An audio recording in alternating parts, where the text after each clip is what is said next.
मेरे भोले बाबा के चिलम से देखो धुआं निकल रहा है। मेरे भोले जी के चिलम से देखो धुआं निकल रहा है। कांवरिया आते हैं चिलम चढ़ाते हैं, कांवरिया आते हैं चिलम चढ़ाते हैं, सगरो गाजा चल रहा है। मेरे भोले बाबा के चिलम से देखो धुआं निकल रहा है।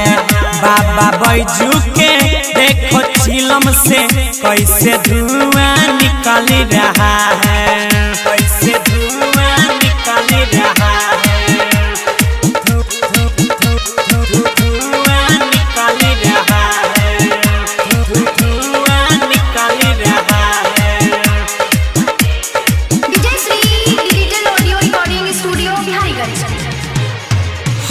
आबे सावन के पावन जब महीना रे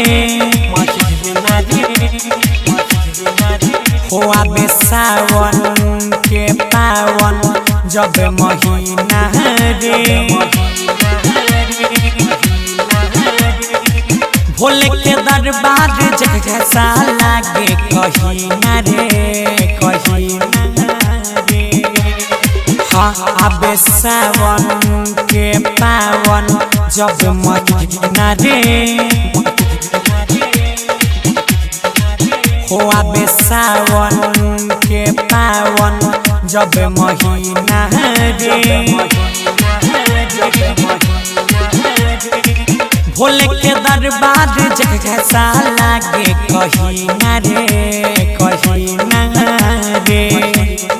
ऐसे बरसता है बदराए जैसे मन गगन पिघल रहा है। मेरे भोले बाबा के चिलम से देखो धुआं निकल रहा है। मेरे बैजू बाबा के चिलम से कैसे धुआं निकल रहा है।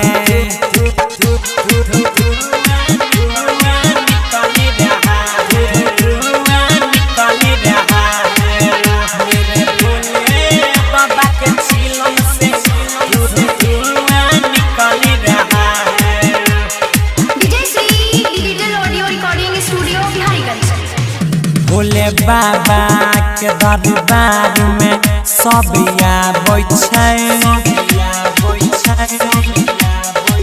हो भोले बाबा के दरबार में सब आबै छै।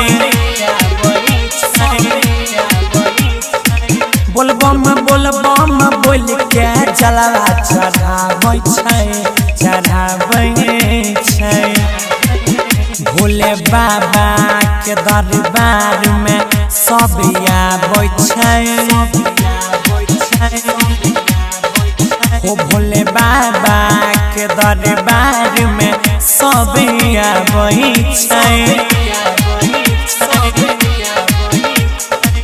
बोलबम बोलबम बोल के जलवा चढ़ाबै छै, चढ़ाबै छै। डीजे पे गौरव अंकित अजय का गाना चल रहा है। मेरे बासुकी बाबा के चिलम से देखो धुआं निकल रहा है। मेरे बैजू त्रिपुरारी के चिलम से धुआं निकल रहा है।